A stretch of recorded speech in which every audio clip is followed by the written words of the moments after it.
Chapter number 2 electrostatic potential and capacitance. ये chapter में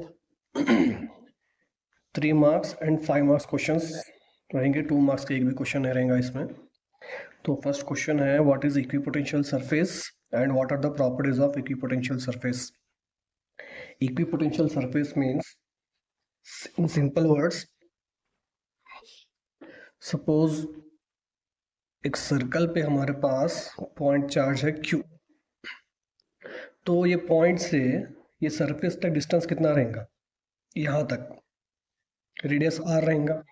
यहाँ पे भी क्या रहेगा? Radius r। यहाँ पर भी रेडियस r, यहाँ पर भी रेडियस r, सब तरफ radius r।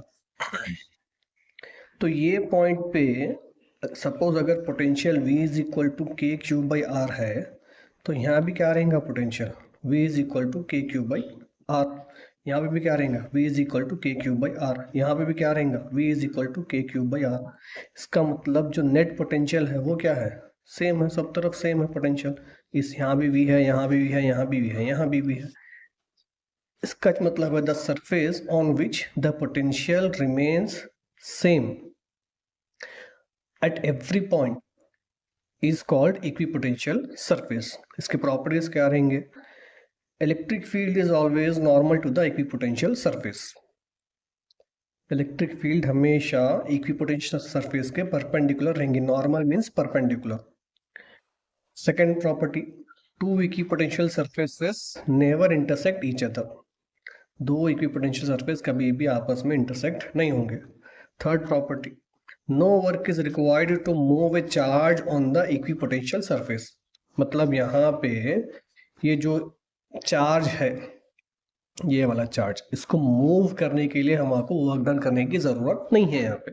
So no work is required to move a charge on an equipotential surface. ये क्वेश्चन मैक्सिमम 3 मार्क्स में आएगा, तो आप डेफिनेशन और ये 3 प्रॉपर्टीज लिखना। सेकंड क्वेश्चन क्या है? सेकंड क्वेश्चन है what are dielectrics and what are polar and non polar dielectrics. ये क्वेश्चन थोड़ा ट्रिकी है। ट्रिकी ये है कि कभी कभी एग्जाम में क्वेश्चन आता है what are polar and non polar molecules, कभी कभी आता है डाइलेक्ट्रिक्स। कुछ भी आता कन, जो भी आया आंसर यही रहेगा। अगर क्वेश्चन आया एग्जाम में what are dielectrics, what are polar and non polar molecules, तो डाइलेक्ट्रिक का डेफिनेशन लिख के यहाँ पे लिखना polar molecules, non polar molecules. अब यहाँ पे डाइलेक्ट्रिक है क्वेश्चन में, तो यहाँ पे polar dielectrics and non polar dielectrics. First point क्या है? They have permanent dipole moment. Okay, पहले डेफिनेशन देखेंगे। Dielectrics are the non conducting surfaces, they have no charge carrier. Dielectrics मतलब क्या? उनके पास चार्ज कैरियर नहीं रहता, मतलब इलेक्ट्रॉन्स नहीं रहते उनके पास, they are electronless. So there are two types, polar dielectrics and non polar dielectrics. Polar dielectrics में फर्स्ट पॉइंट क्या है? डिफरेंस लिखना हमको इन दोनों के बीच में। तो फर्स्ट क्या है? They have permanent dipole moment.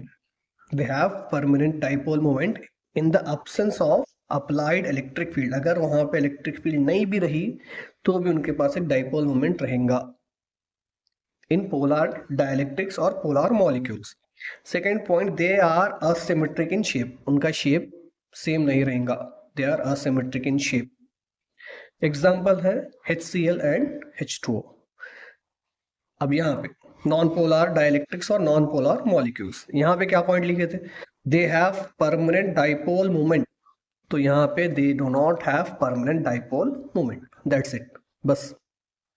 Second point, they are asymmetric in shape, तो यहाँ पे क्या लिखेंगे? They are symmetric in shape. Third one, example यहाँ पे HCl एंड H2O लिखे थे, यहाँ पे हम सिर्फ ऑक्सीजन, हाइड्रोजन एंड नाइट्रोजन, बस। Okay, next question. Show that E is equal to minus dV by dx और relation between electric field and electric potential. ये इंपॉर्टेंट क्वेश्चन है, बहुत ज़्यादा, 3 मार्क्स मैक्सिमम टाइम पे पूछा सो क्वेश्चन है, ये इजी है। सो डायग्राम यहाँ पे है, इसका डेरिवेशन करेंगे। सबसे पहले डायग्राम एक्सप्लेनेशन देखो आप। सपोज हमारे पास एक प्लस क्यू चार्ज है, लेट एट पॉइंट O है, और समवेयर हमारे पास एक और एक चार्ज है, that charge is Q0 and it is placed at infinity. So the difference between Q naught and plus Q is, हमारे पास जो प्लस क्यू है इसको हम बोलते हैं सोर्स चार्ज, इसको हम क्या बोलते हैं, सोर्स चार्ज। और ये जो क्यू नॉट है इसको बोलते हैं हम टेस्ट चार्ज। क्यू नॉट हमारे पास टेस्ट चार्ज आता, तो क्यू नॉट टेस्ट चार्ज है तो इसकी कैपेसिटी कम रहती है, ई प्लस क्यू जो है सोर्स चार्ज है इसकी कैपेसिटी ज़्यादा रहती है। तो यहाँ पे क्यू नॉट है, तो हम एक लाइन में ला लेंगे इनको कि समवेयर यहाँ पे है। सो हमारे पास एक पॉइंट है P जहाँ पे हमारे को पोटेंशियल कैलकुलेट करना है। Let suppose O to P is the distance is R, O to P distance is R। Infinity से हमको Q नॉट को लेकर आना है पॉइंट P पे, मगर ये भी प्लस Q चार्ज है और टेस्ट चार्ज का नेचर पॉजिटिव ही रहता। तो जब ये चार्ज यहाँ पे आएगा तो ये चार्ज आने देगा, इसको नहीं आने देता। क्यों? क्योंकि ये भी प्लस चार्ज है, ये भी प्लस चार्ज है, रिपल्शन हो जाता दोनों के बीच में। तो हम इसको यहाँ पर लाने की कोशिश कर रहे हैं पॉइंट एन पे। तो जैसे ही ये चार्ज को लेकर आए हम पॉइंट एन पे, तो ये चार्ज रिपल्शन करा उसको, तो रिपल्सिव फोर्स F इधर गए, मगर हम फिर भी जबरदस्ती करके उसको इधर लेके आ रहे हैं, हम इधर साइड लेके आ रहे हैं। तो सपोज यहां से यहां तक का डिस्टेंस है, सॉरी ये पॉइंट एन तक का डिस्टेंस है x। तो जब हम इसको लेकर आ रहे हैं तो ये आने नहीं दे रहा, फिर भी हम जबरदस्ती वर्क डन करके लेके आके थोड़ा डिस्टेंस कवर करें। टोटल डिस्टेंस x था, हम थोड़ा डिस्टेंस कवर करें dx, थोड़ा डिस्टेंस कवर करें dx। तो देखो यहाँ पे क्या है, एक प्लस क्यू चार्ज था पॉइंट O पे और एट इन्फिनिटी पे क्यू नॉट चार्ज है। अब ये क्यू नॉट चार्ज को हम पॉइंट एन पे लेके आ रहे हैं, तो ये आने नहीं दे रहा plus Q charge, repulsion force create कर रहा है। तो रिपल्सिव फोर्स की तरफ से क्यू नॉट को एक अपोजिट फोर्स एक्ट करे, रिपल्सिव फोर्स उधर चले जा रहा। फिर भी हम जबरदस्ती करके उसको लेकर आ रहे हैं इधर पॉइंट एम तक सपोज। तो यहाँ पे स्मॉल डिस्टेंस कवर करेंगे dx, क्योंकि टोटल डिस्टेंस x था। तो हम यहाँ पे लिख रहे हैं भी वो, consider the charge plus q on O and q naught at infinity. Let P be a point where we have to calculate potential and let OP is equal to R and MN is equal to DX। मतलब यहाँ से यहाँ तक का distance R है और MN का distance जो है वो DX है। So we know that work done is equal to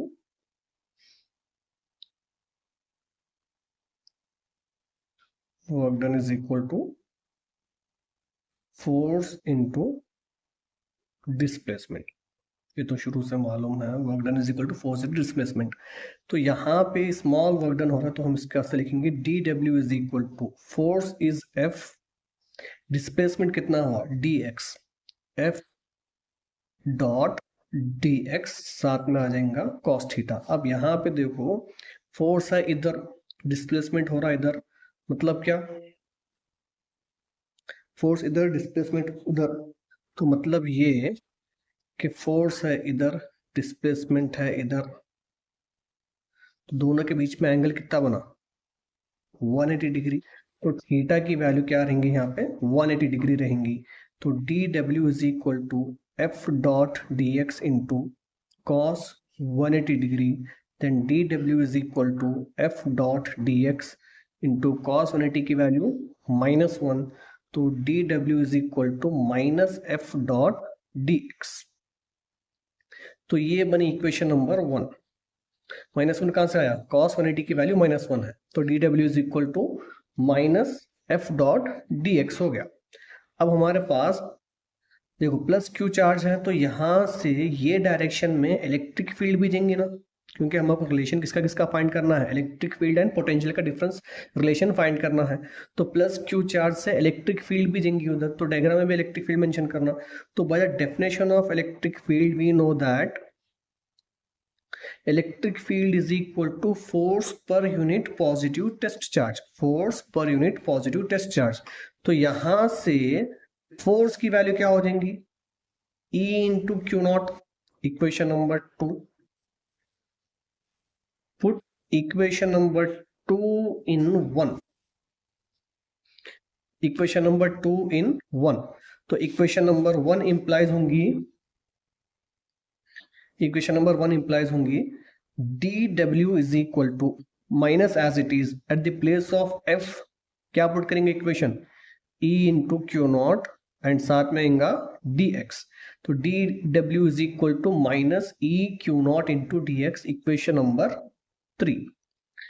हमारे पास एक फॉर्मूला है पोटेंशियल का, क्या है, potential is equal to work done by positive discharge. देखो क्या करें हम, पोटेंशियल फाइंड करने के लिए वर्क डन करें, किसके वास्ते करें, क्यू नॉट के वास्ते करें। Potential is equal to work done by q naught, equation number 4।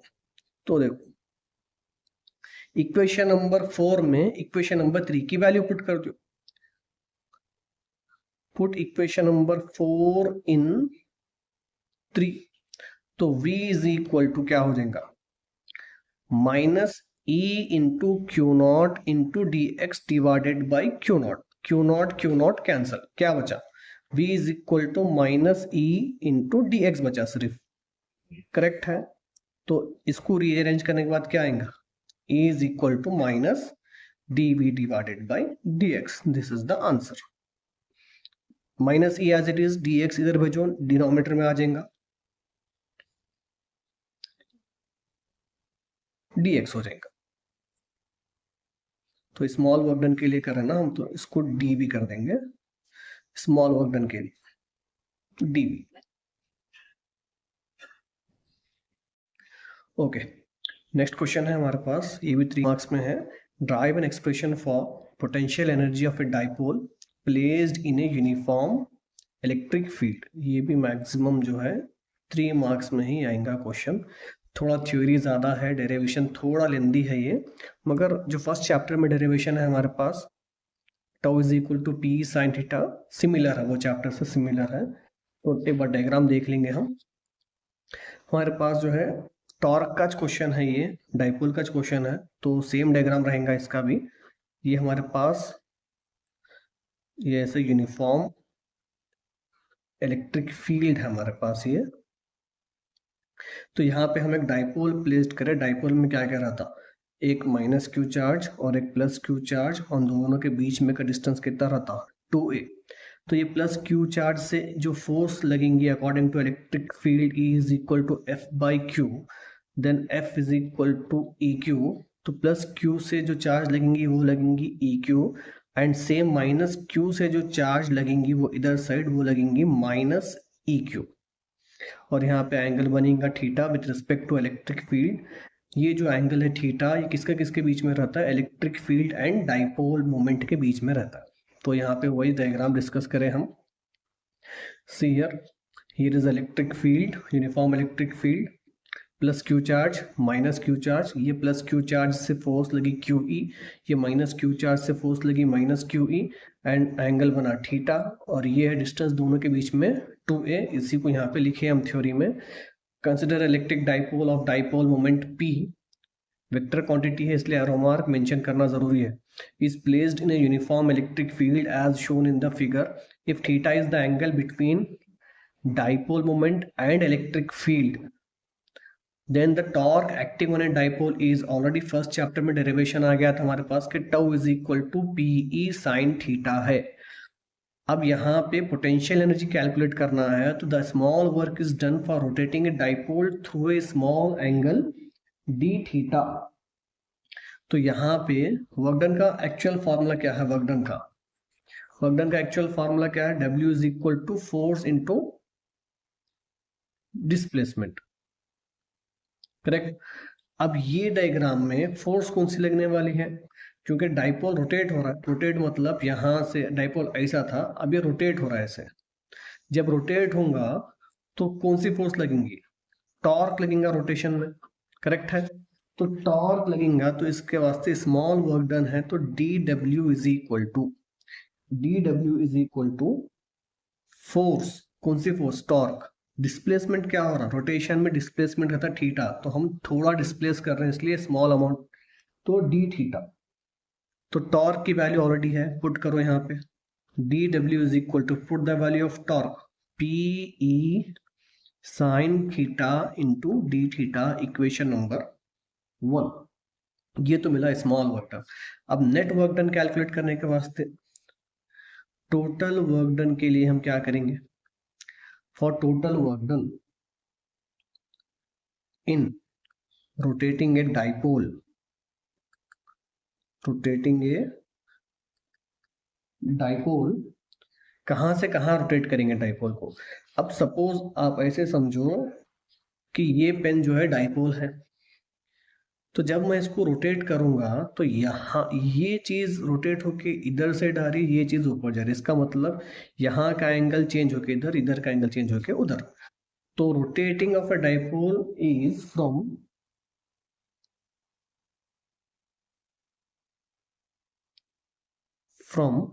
θ1 to θ2।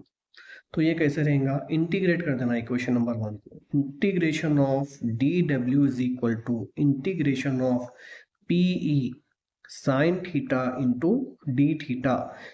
अब यहाँ पर जो लिमिट लगेंगे वो लगेंगे θ1 से θ2, और वर्क डन की लिमिट लगेंगी 0 टू वर्क डन।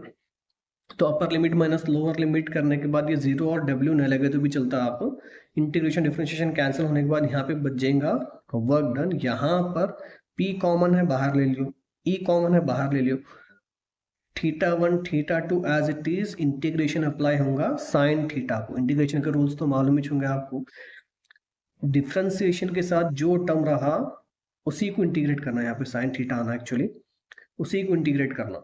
तो sine theta into D theta, तो इंटीग्रेशन किसको होगा, साइन थीटा को इंटीग्रेशन होगा। What is the integration of sine theta, that is minus cos theta. तो w is equal to PE, integration of sine theta is minus cos theta. After applying integration ये limits भी apply करना पड़ेगा, this is called lower limit, this is called upper limit. So lower limit is as it is, upper limit is as it is. So अब the rule is we have to put upper limit first, again lower limit. So minus cos theta, lower limit is θ1, upper limit is θ2.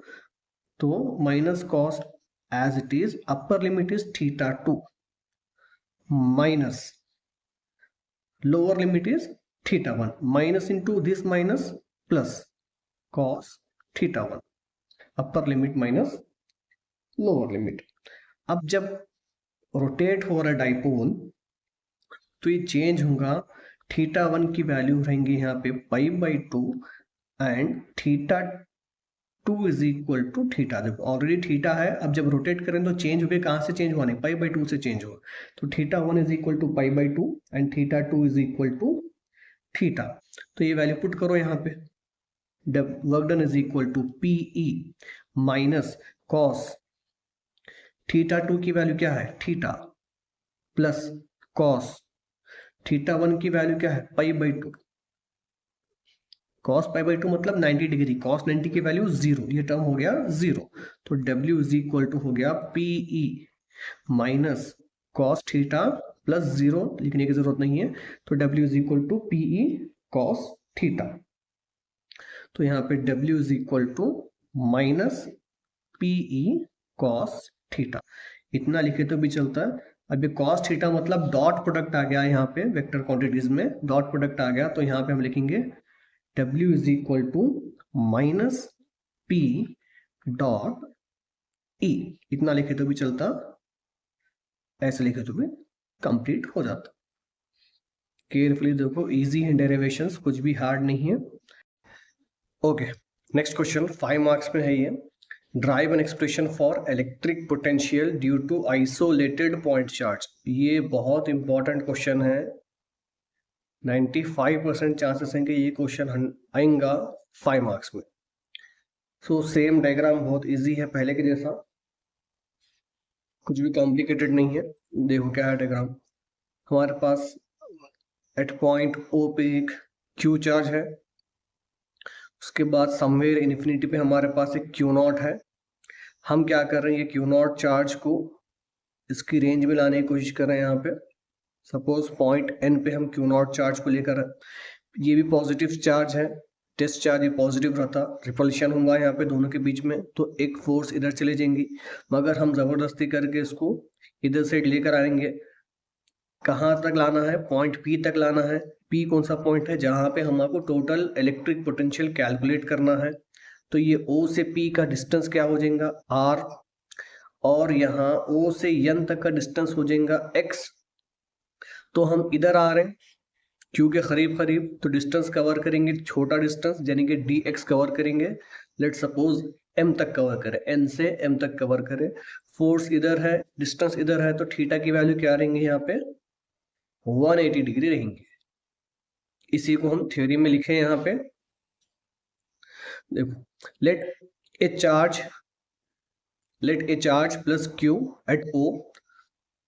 Let a test charge Q naught is lying at infinity. Let P be a point where net electric potential is to be calculated. Let OP is equal to R and ON is equal to X. अब हमारे यहाँ पे जो है potential calculate करना है, तो potential calculate करने के लिए वर्क डन की रिक्वायरमेंट रहेंगी। तो वर्क डन का फॉर्मूला क्या है? We know that work done is equal to force into displacement. Work done is equal to force into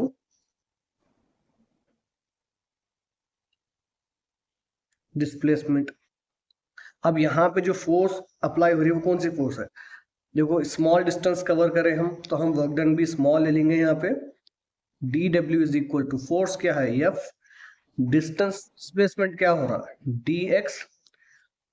work done is scalar quantity, तो साथ में आ जाएगा cos थीटा। थीटा की वैल्यू क्या है यहाँ पे 180 डिग्री है, तो dw is equal to f dot dx cos 180 degree.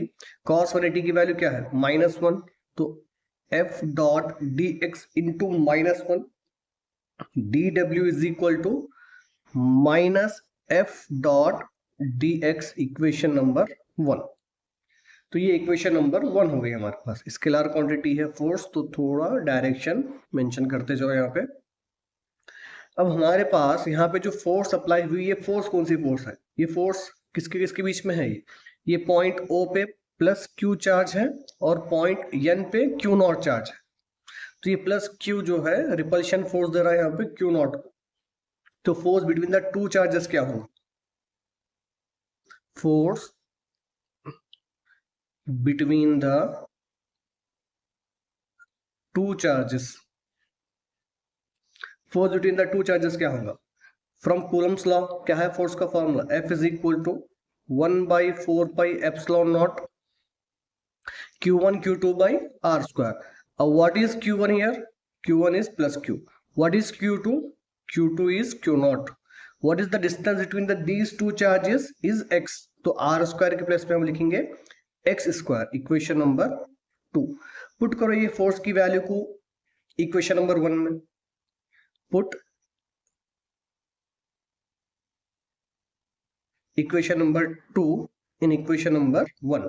तो इक्वेशन नंबर 1 क्या हो जाएंगी? dw is equal to minus force की वैल्यू, F की प्लेस पे फोर्स की value -1/4 pi epsilon naught Q naught divided by x square, साथ में आ जाएगा dx, equation number 3। Okay, equation number 3।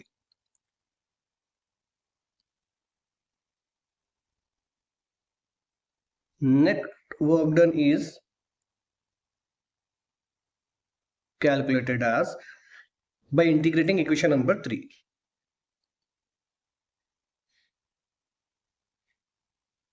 Integrating equation number 3।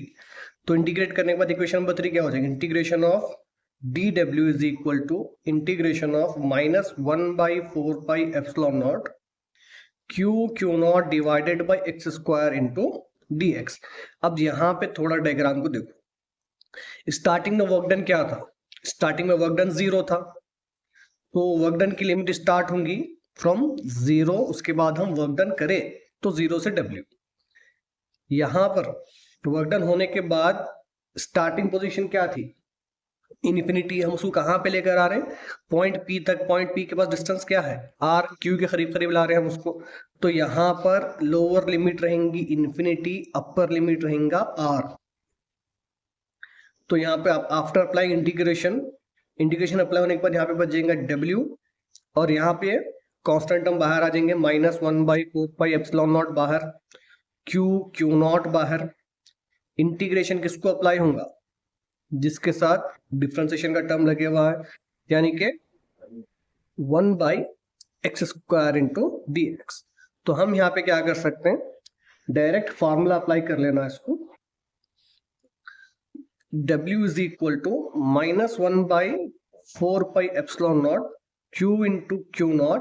What is the integration of 1/x²? Integration of 1/x² is -1/x plus c। तो direct -1/x plus c लिखने की जरूरत नहीं है, लिमिट्स अप्लाई करो इनफिनिटी टू r। तो integration of 1/x² is -1/x plus c लिखने की जरूरत नहीं है, लिमिट्स अप्लाई कर दिए हम इनफिनिटी टू r। अब यहाँ पे minus into this minus plus, तो W is equal to 1 + 1/4πε0 Q into Q0 plus हो गया ना 1/x, तो इसको as it is 1/x, limits apply कर दो इनफिनिटी टू r। लिमिट्स कैसे अप्लाई करना है? Upper limit minus lower limit, तो 1/4πε0 Q into Q0 as it is. What is the upper limit? 1/r minus what is the lower limit? 1/∞। तो W is equal to 1/4πε0 Q into Q0। 1/∞ value is 0, so no need to write, just write down 1/r। So the final value of W is equal to 1/4πε0 Q0 divided by r, equation number 4। We know that potential is equal to work done by charge. Potential is equal to work done by charge. So V is equal to, put the value of W, 1/4πε0 Q into Q0 divided by R। साथ में यहाँ पे already क्या है? Q0. This Q0 get cancel. The final value is 1/4πε0 Q divided by R. This is your answer. This can also be written as W is equal to V is equal to KQ by R, not W. V is equal to KQ by R. This derivation is for 5 marks and it is very important for board. Okay, next question. Derive an expression for capacitance of a parallel plate capacitor without dielectric medium. ये important question है 5 marks derivation में। Second chapter में से अगर 5 marks questions आएंगे तो 2 question में से एक क्वेश्चन रहेगा, या तो क्वेश्चन आएगा potential due two point charge 5 marks में, या ये क्वेश्चन आएगा। दोनों में से एक कंपलसरी फिक्स है। इजी है क्वेश्चन ये भी। देखो ज़रा इसको, डायग्राम देखेंगे पहले। हमारे पास क्या है? पैरेलल प्लेट कैपेसिटर बोल रहा हूँ, तो हम 2 प्लेट कंसिडर करना है यहाँ पे। Having a plate area A, एक plate positive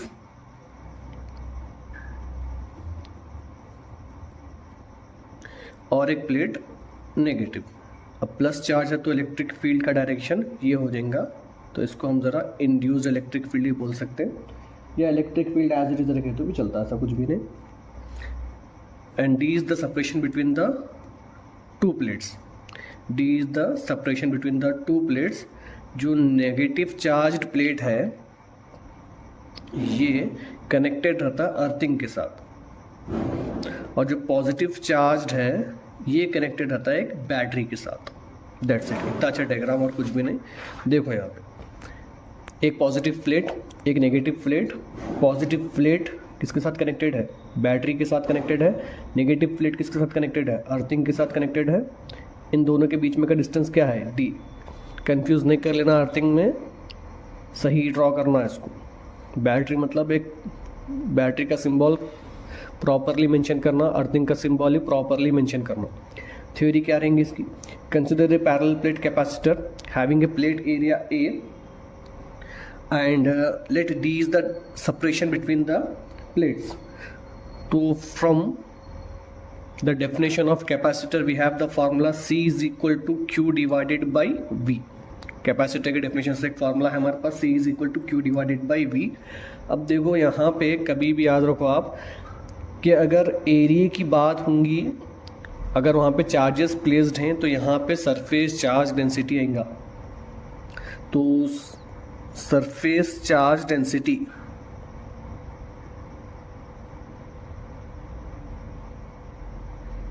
sigma is equal to क्या है formula, Q divided by A। There are 3 types of densities. The first one is linear charge densities, was like a first application, linear charge density denoted by lambda is equal to Q divided by L। फिर उसके बाद है second Gauss law application plate का, तो उसमें है surface charge density sigma is equal to Q divided by A. Third है वो यूज़ नहीं होता, डेरिवेशन उतना इंपॉर्टेंट नहीं है, वो है वॉल्यूम चार्ज डेंसिटी, जहाँ पे हम यूज़ करेंगे rho is equal to Q divided by V, V for volume. तो अब यहाँ पे एरिया की बात हो रही है तो हम यहाँ पे क्या यूज़ करेंगे, सरफेस चार्ज डेंसिटी यूज़ करेंगे, that is sigma is equal to Q divided by A. तो यहाँ से क्यू की वैल्यू क्या हो जाएंगी, ए सिग्मा के साथ मल्टीप्लाई हो जाएगा, सिग्मा इंटू ए, इक्वेशन नंबर 2 बोलो इसको। तो पुट करो क्यू की वैल्यू इक्वेशन नंबर 1 में, पुट इक्वेशन नंबर 2 इन 1। तो सी की वैल्यू क्या आ जाएंगी, at the place of Q value put करो sigma A divided by V, इसको बोलो इक्वेशन नंबर 3। अब हमको वी की वैल्यू कैलकुलेट करना है। तो ऑलरेडी एक डेरिवेशन करें हम सेकेंड चैप्टर में 3 मार्क्स का, वो डेरिवेशन था relation between electric field and potential. Formula क्या आया था, E is equal to minus D V divided by D x. तो सपोज ये इक्वेशन से क्या हम ऐसे लिख सकते हैं, E is equal to V divided by X. X क्या था, डिस्टेंस था। अब यहाँ पे डिस्टेंस क्या है, d है, तो क्या ये इक्वेशन को हम E is equal to V divided by D लिख सकते हैं at the place of x। वहाँ पे x डिस्टेंस था, यहाँ पे डिस्टेंस क्या है दोनों के बीच में का, d है, तो x के प्लेस पे d। तो यहाँ से क्या हम लिख सकते हैं, v is equal to E into D लिख सकते हैं ना, v is equal to E into D, right. तो we know that v is equal to e into d, and also we know that first chapter में से और एक derivation करें हम, फर्स्ट चैप्टर में वहां पे आया था E is equal to sigma by epsilon naught, E is equal to sigma by epsilon naught, right. Okay, तो यहां से V की वैल्यू क्या आएंगी बोलो, therefore V is equal to E के प्लेस पे ये E की वैल्यू पुट करो, sigma by epsilon naught into D, equation number 4। Put equation number 4 in equation number 3, equation number 4 को इक्वेशन नंबर 3 में पुट करो। तो C इज इक्वल टू क्या होगा, sigma A divided by eight the place of V की value put करो, sigma by epsilon naught into D. तो sigma sigma cancel, ये एप्सिलॉन नॉट नीचे है, ये चले जाएगा ऊपर, तो ये हो जाएगा A epsilon naught divided by D, this is the answer.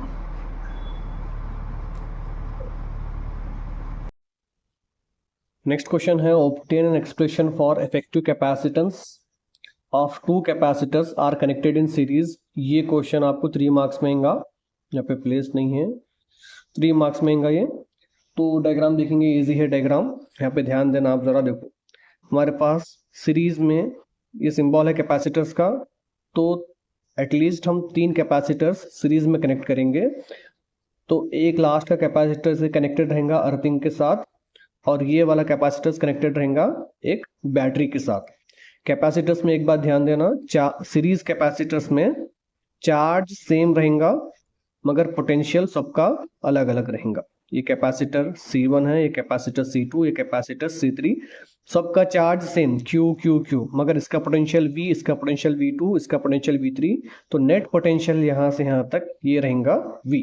ये है बैटरी और ये है अर्थिंग। तो देखो डायग्राम, यहाँ पे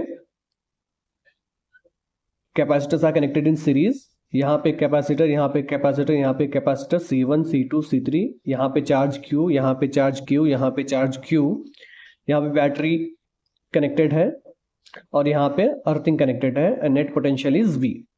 यहाँ पे एक बात याद रखना कि चार्ज सेम रहेगा, पोटेंशियल अलग अलग रहेगा। right? Okay, capacitors are said to be grouped in series if there is only one way to proceed from one capacitor to another capacitor. Theory इतनी रहेंगी इसकी. नेट पोटेंशियल कैसे कैलकुलेट होगा? Net potential important है, derivation है, 3 marks में आ सकता. Net potential is V is equal to V1 plus V2 plus V3 plus so on, कहां तक जाएगा ये, प्लस Vn तक. Equation number 1. From the definition of capacitor क्या है formula? C is equal to Q divided by V. तो यहां से V की वैल्यू बोलो क्या आएंगी, which implies that V is equal to Q by C. V is equal to Q by C. तो V1 की वैल्यू क्या आएंगी? Q तो सेम है, Q एज इट इज रखो. फर्स्ट में C की वैल्यू क्या है? C1. सिमिलरली V2 की वैल्यू क्या आएंगी? Q तो सेम है, वैल्यू क्या आएंगी? C2. V3 की वैल्यू क्या आएंगी? Q सेम है, C3. V की वैल्यू क्या आएंगी? C. तो क्या हम ऐसे लिख सकते हैं, and V is equal to Q by CS, total capacitor in series. CS is equal to कर दिया हमने यहाँ पे. ये पूरे वैल्यूज को पुट करो इक्वेशन नंबर 1 में. सब्स्टिट्यूट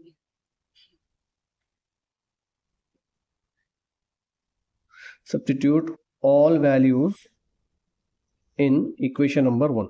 तो इक्वेशन नंबर 1 इंप्लाइज होंगे यहाँ पे. At the place of V क्या लिखेंगे हम? Q divided by CS is equal to, at the place of V1 क्या लिखेंगे? Q by C1. At the place of V2 क्या लिखेंगे? Q by C2. At the place of V3 क्या लिखेंगे? Q by C3. Vn तक नहीं लेना क्योंकि अब हम 3 कैपेसिटर यूज करें डायग्राम में, तो हम 3 तक ही लेंगे. कॉमन क्या है? कॉमन लियो बाहर. Q इज कॉमन, तो यहाँ पे क्या बचा? 1 बाई C1. यहाँ पे क्या बचा? 1 बाई C2. यहाँ पे क्या बचा? 1 बाई C3. Q कॉमन आ गया, 1 बाई C1 यहाँ पे, 1 बाई C2 यहाँ पे, 1 बाई C3 यहाँ पे. Q cancel. 1 by CS is equal to 1 by C1 plus 1 by C2 plus 1 by. Expression for effective capacitance of two capacitors connected in parallel, ये 3 marks में question है. तो यहाँ पे इसका डायग्राम देखो, इजी है.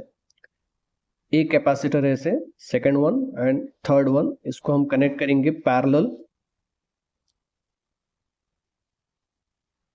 और हम इसको बैटरी के साथ कनेक्ट करेंगे इधर साइड वाले को, और यहाँ पे एक अर्थिंग के साथ.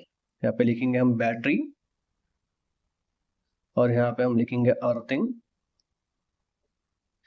और ये है हमारे पास इसका net potential V, capacitor C1, capacitor C2, capacitor C3. यहाँ पे चार्जेस डिफरेंट रहेंगे. सीरीज में क्या हुआ था? चार्ज सेम था, पोटेंशियल अलग अलग था. पैरेलल में क्या होता है? चार्ज अलग अलग रहता है, पोटेंशियल सेम रहता है. ये एक बात जरा याद रखना यहाँ पे. तो ये रहा diagram. C1, C2, C3 charges, यहाँ पे Q1, यहाँ पे Q2, यहाँ पे Q3. इधर साइड वाले को कनेक्ट करें हम बैटरी के साथ, इधर साइड वाले को कनेक्ट करें हम अर्थिंग के साथ. Potential is V. Capacitors are said to be grouped in parallel if we can proceed from one point to another point along different path. यहां से यहां तक जाने के लिए डिफरेंट डिफरेंट पाथ है हमारे पास. सीरीज में सिर्फ एक ही लाइन रहती है, तो वहां पे सिंगल है, यहाँ पे डिफरेंट पाथ से जा सकते हैं हम. तो यहाँ पे नेट चार्ज क्या रहेगा? Net charge Q is equal to Q1 plus Q2 plus Q3 plus so on, plus so on. तो हम यहाँ पे क्या करना? From the definition of capacitors C is equal to Q divided by V. तो यहां से Q की वैल्यू क्या होंगी, which implies Q is equal to C into V. Correct? Q is equal to C into V. क्या ये इसको हम पैरेलल में रहने से C पे लिख सकते हैं इसको ऐसे, क्योंकि capacitors are connected in parallel here. और एक बात यहाँ पे देखो, क्वेश्चन क्या है? Obtain an expression for effective capacitance of two capacitors. यहाँ पे क्वेश्चन में 2 बोल रहा हूँ, हम 3 का ड्रॉ करें. अगर एग्जाम में 2 बोल रहे हैं तो 2 का ड्रॉ करो. 3 का करें तो भी चलता, मगर 3 का भी आता मैक्सिमम टाइम पे, तो इसलिए मैं 3 का कैसे ड्रॉ करना इसलिए बता दिया आपको. 2 का इजी रहता. जस्ट आपको 2 में क्या करना है,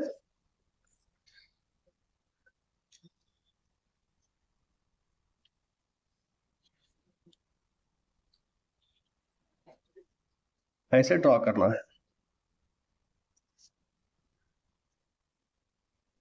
यहाँ पे V, ये C1, ये C2, ये Q1, ये Q2। अभी 3 का ड्रॉ करूँ क्योंकि एग्जाम में 3 का भी आ सकता है, इसलिए 3 का ड्रॉ करूँ। 2 का आया तो जस्ट 2 कैपेसिटर्स कनेक्ट कर लो। यहाँ पे ये है बैटरी, यहाँ पे है अर्थिंग, सिंपल। तो capacitors are said to be grouped in parallel अगर हमारे पास अलग अलग पॉइंट हैं तो। From the definition we know that C is equal to Q by V, then Q is equal to CP into V। Therefore what would be the value of Q1? ये कहाँ तक जाएगा? ये पूरा प्लस Q1 तक रहेगा। तो Q1 की वैल्यू क्या आएंगी? क्या Q1 की वैल्यू आएंगी C1 इंटू V। Q2 की वैल्यू क्या आएंगी? C2 into V। Q3 की वैल्यू क्या आएंगी? C3 into V, right. Put करो वैल्यू पूरे ये इक्वेशन नंबर 1 में,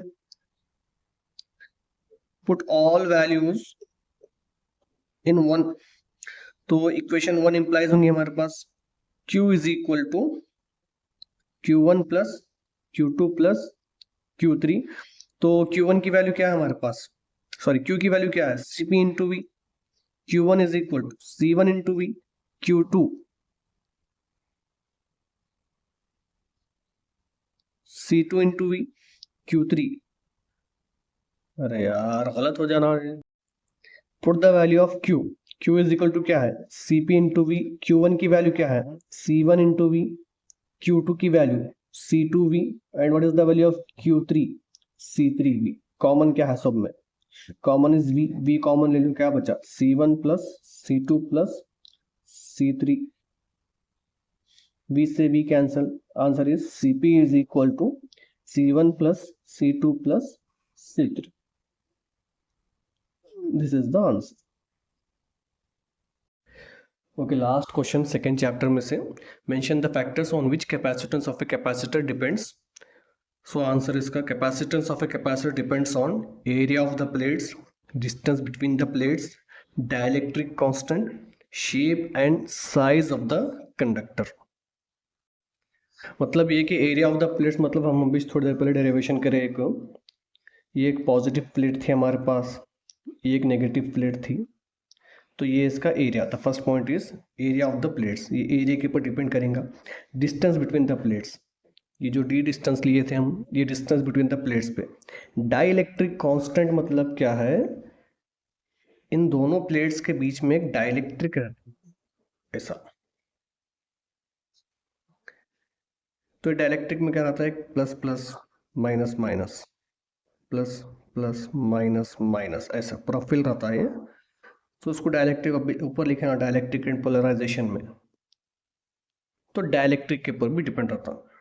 तो capacitance of capacitor depends on area of the plates, distance between the plates, dielectric constant and shape and size of the conductor.